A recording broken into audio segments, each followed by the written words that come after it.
Hello. You're listening to Questboard, a podcast where we make up random side quests. My name is Brandon. And I'm Tiffany. Just so you know, we are not professional writers in any way, shape, or form. At least we don't claim to be. We just really like tabletop RPGs, and we do this for fun. You see, that was much smoother when we actually did a normal thing. Yeah, it is. No, I don't regret. Regret. You don't regret? You have no regrets? Not a single letter. That is a We Are the Millers joke. Oh, it is? It's you never saw that movie? Nope. I don't think that's your kind of movie. But there's a part where one of the characters, she's a teenage girl and brings over a guy, and then he has a tattoo, where it says regrets, and the two adults were just like making fun of him the entire time. It's like, oh, that's a nice tattoo. He's like, yeah, I got it as a symbol of like never looking back and never regretting your life. And the guy's like, not a single thing, not even a letter. He's like, nope, can't think of anything. Oh, man. It was so funny. I always feel so bad when people have tattoos that are misspelled. Seems like that's permanent. I don't have OCD, but I have I think enough OCD. I might be on lower end of the spectrum, but I think I have enough to be paranoid. If I ever got a tattoo that it's spelled correctly, I would triple check so many times. I was actually told that I have OCD tendencies. So I don't actually have OCD, but I do have OCD tendencies. And honestly, I think they just didn't notice how OCD I really am because I think I'm worse. I think OCD comes in a spectrum. Yeah. In which it's just variance on like how extreme your But also, OCDs in this is. Things look better when they are spelled right or properly centered or aligned in a straight line. Like I believe OCD is somewhat like paranoia kind of thing about like having everything right. Yeah. Mine comes out when I'm leaving the house and I want to make sure that the door is locked or I close the garage or anything like that. That's just good things to do. But I'm paranoid because like, especially when you leave for work, the days blur together. You don't know which day is which. So then me going out like another day to work and I'm driving, I'm like, I closed it, but is that memory from today or was that from yesterday? I can't remember anymore because this is just the normal routine I drive every day. This is why I have an automatic lock on my front door. If nothing happens for 5 minutes, it locks. Well, I don't use the front door. I use the garage door. Okay, that's a little bit different. I tried different things. Like recently, I start just pulling down my visor even though I don't need it. So then I'm like, oh, did I do it? The visor is down. I did do it. I only lower that when I close the garage or when the garage door lowers with it. Nice. I don't know if that's classified as OCD. Is that OCD? No, I don't think that one's OCD. I think that's just... I have no words for this one. That's just paranoia, actually. We're not medical professionals. No, we are definitely in any way, not. shape, or form. We're not professionals of any kind, actually. Except for what we get paid for, but that's obscure. Yeah, it doesn't... I don't want to talk about work. It's boring. Anyways, this episode is coming out on, I was going to say Christmas Eve. New Year's Eve. That was last week. Yeah. And so, start of the new year. That means New Year's baby. I think that's the icon for New Year's. Yeah, but it's creepy. Yeah, do you want to like dive into why that's a thing? Do not. I don't know the origin of that. New year, new life, baby. Yeah, that might be it. Yep, that's all I got. So, new year, new campaign. So, Yeah. party starters, start a new campaign, and Here we that's go. the only reason why we're doing this today. So, let's just find out how we're going to start this. You guys? I got him. We've got 68. 68? Mm-hmm. Okay, somewhat long. Oh, here we go. Okay. It's the day of the year every guild in the capital dreads. Every guild must present their annual accounting report to the Department of Accounting in order to determine if everything is reported correctly and is in order. Tax day, practically. That was me. That's not part of it. Each member of the party has drawn the short straw of delivering the books to the respective guilds. Have spent the last 8 hours standing together in line, getting to know one another to pass the time. As the first of the PC's mistakes makes it to the front, a commotion can be heard at the entrance. So they're all stuck in line, bringing in their annual accounting reports for their guild. So each of them is from a different guild. Yes. I think I kind of want to do a campaign where everyone is like like artisan guild members. That sounds like fun. That does sound fun. So, if this is how your party wants to do their campaign, this is how you start that.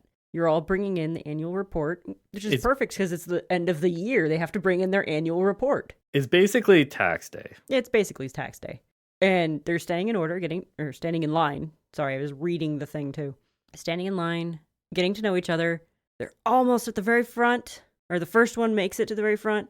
Something happens back at the front door. Is it an explosion? Is it a disgruntled guild member?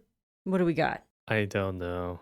Is this mind you, like I try to remind both of us, and I say this out loud for myself as well. This is the start of a campaign, so we're going to assume level 1. Yeah. So I think yes, explosion is cool and a great way to start a campaign, but it might be a little much for level 1s. Or it can be the big bad of the campaign who destroys part of the city and then leaves, leaving them alive and the only guild members able to do anything about it. But then, and that's encouragement for them to then pick up life of adventuring just to kill the guy who destroyed half the city? Yeah, he took out all the other guilds. He took out the adventuring guild. You're saying that this villain put them out of a job. Almost.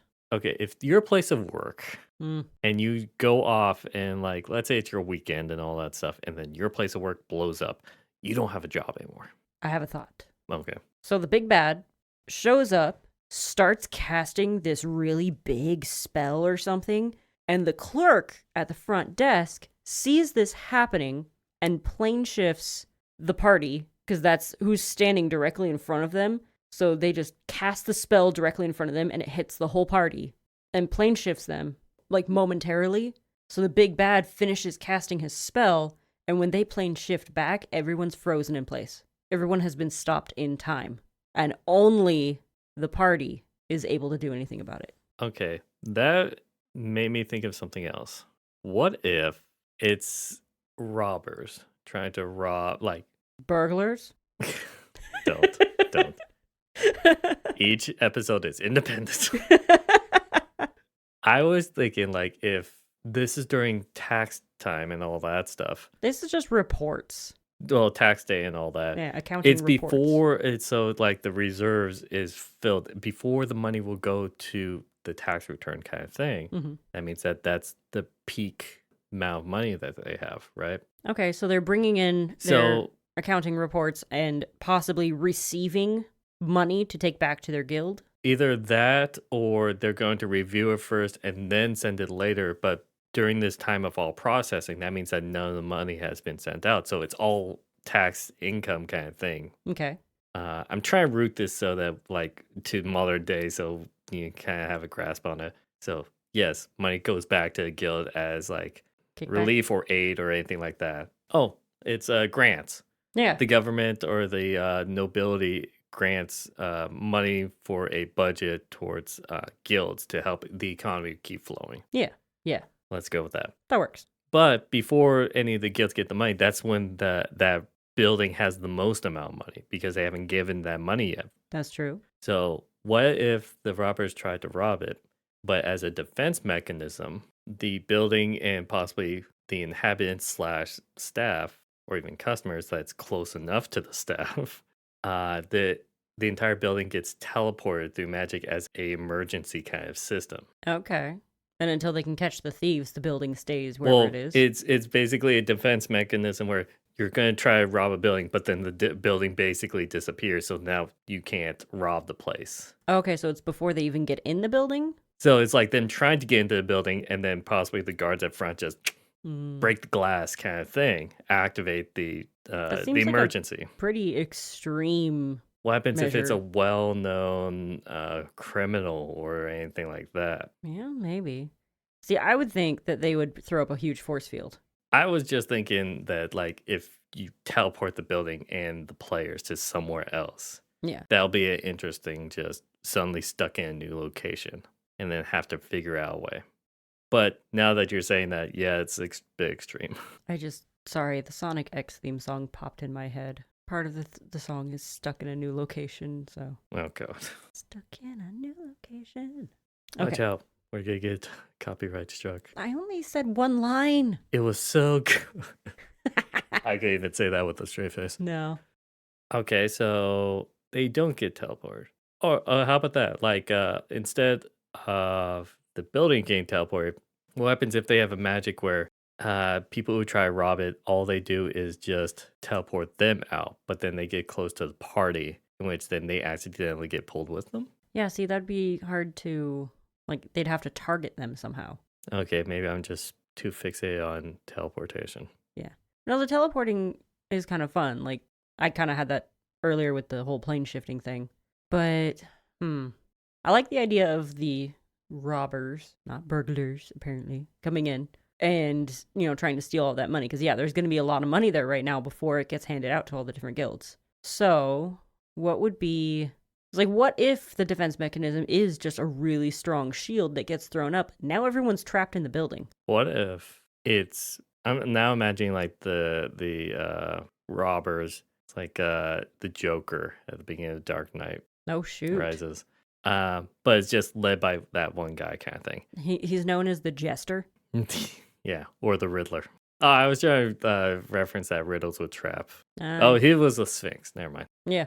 Anyways, but let's say that the party members are all very low guilds, Yeah. in which those kind of guilds desperately rely on the grants in order to stay afloat because they're not like the upper or more famous guilds. Right. And so let's say that the reserves does get stolen, like successfully get stolen. They're out of their grant. Yeah. And now they're like guild leaders are like, we need this to survive. Mm-hmm. I don't know if that's enough encouragement for them to do something. That would be quite a long time to, like, because the money got stolen. They're all standing in line and a commotion happens at the front door. That's like our basis of how this starts.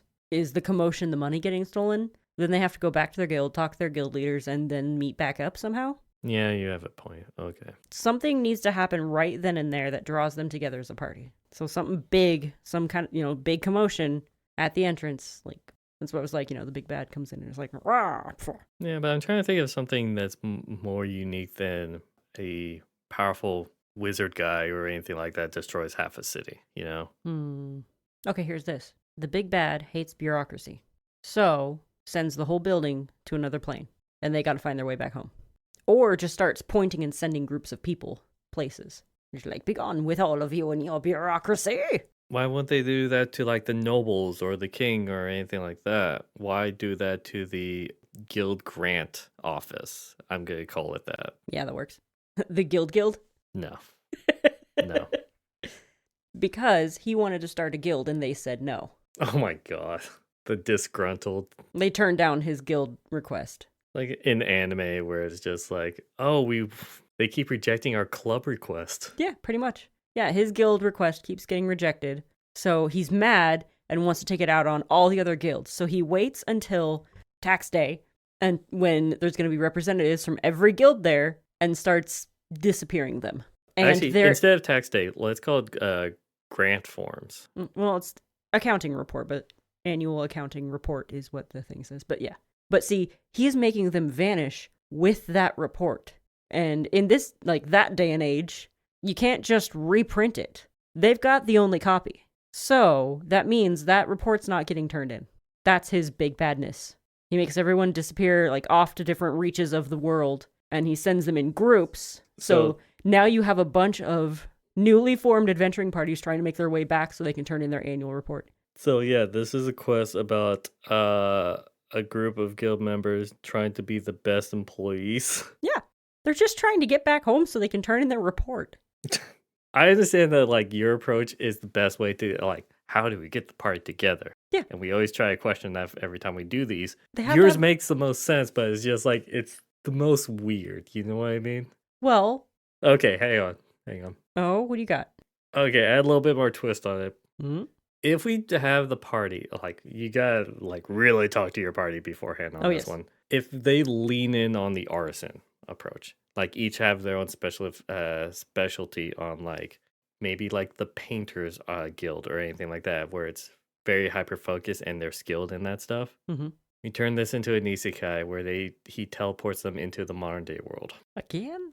And it's or something like that, where then it's them with specialized skills with their guild reacting to modern day things and trying to find a way back home to Okay. return their reports. Oh no. I think it'll be like something other than, oh, you teleport us across the sea into another continent. We just need to get enough money for a boat ride to go home. Yeah, but what if there is no boat ride? It's like, what if they get sent to a completely alien continent where things just don't work the same? Magic may not work the same. Or they get sent to another plane where magic just doesn't work the same. Like, it doesn't have to be our world. It could be. That would be hilarious. I don't know. Like us deciding this, if someone goes with this as the start of their campaign, it really sets the tone Yeah, for the campaign. it really does. Because this implies that this is the entire campaign focus Mhm. is getting home. So how like far away do we send it just for them to get home, like try to get home to finish the grant request forms? Otherwise, their guilds might Yes, be it's that dissolved. sense of motivation. Like that's why I'm on board with the whole teleporting them somewhere else because they have that sense of duty. Duty. I was going to say it if you weren't. I beat you to the punchline. You did. The sense of duty on that and having to work with each other in order to fulfill that.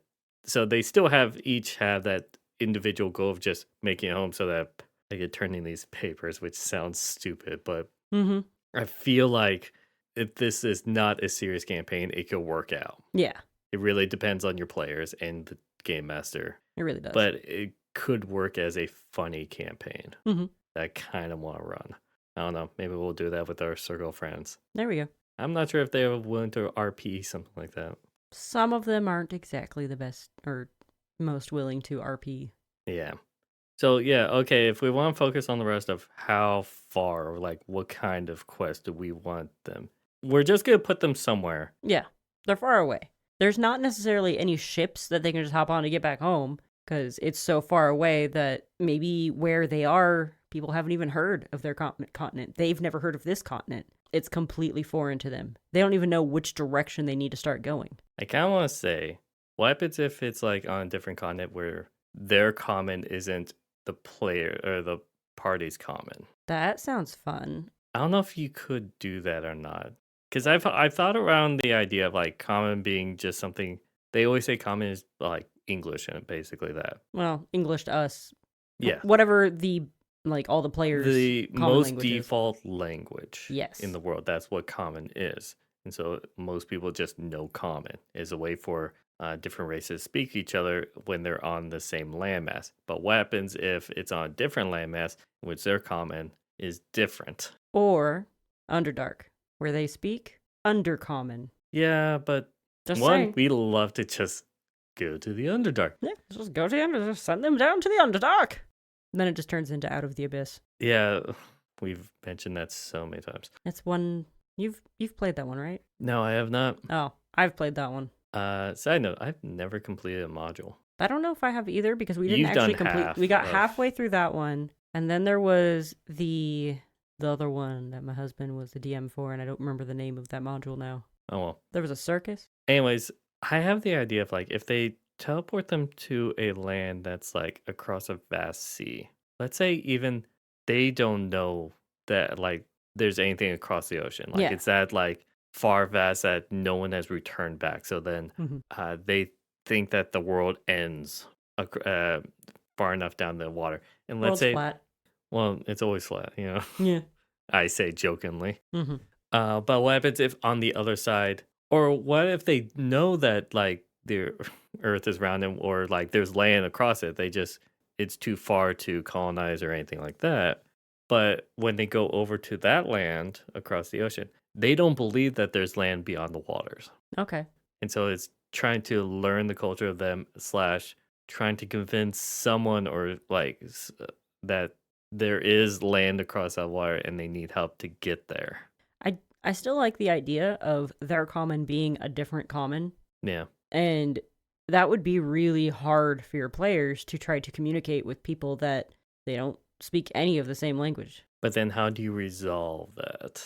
You give the players kind of almost a mini game of learning a new language, possibly, or pantomiming. One, depending on your players, talk to them beforehand in the session 0 about this if you're going to think about doing this. Pantomiming would work, rolling intelligence checks every once in a while to like learn a percentage of it. I don't know, until you get to 100%, you then could start communicating. Or if all else fails, a random traveler who did make it across the ocean but can't get back now and speaks your common and has learned the new language and can translate. Hang on, I just thought of something totally different. Oh? Oh god. It's based off of a cartoon.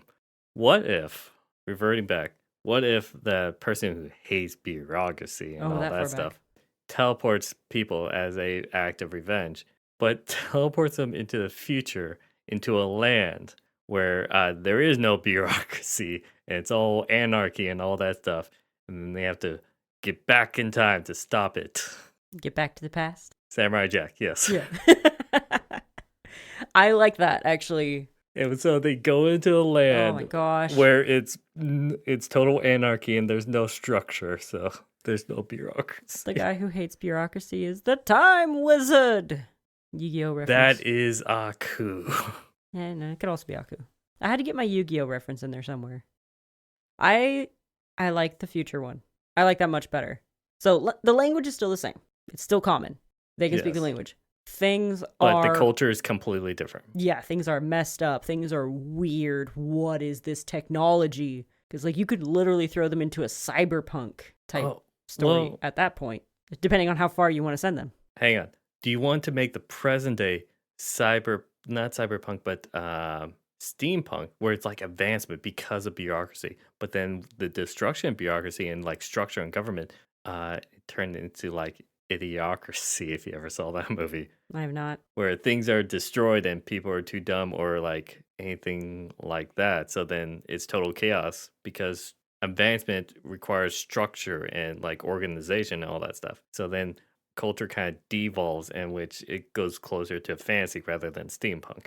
I do love me some steampunk. You could also have the future be more of a diesel punk, which is gritty and grimy and everything is run by diesel. You see, I never even heard of diesel punk. It's like steampunk, but everything's gritty and grimy Yes. and run by diesel. But I've never actually heard that as a term as its own genre. It's a thing.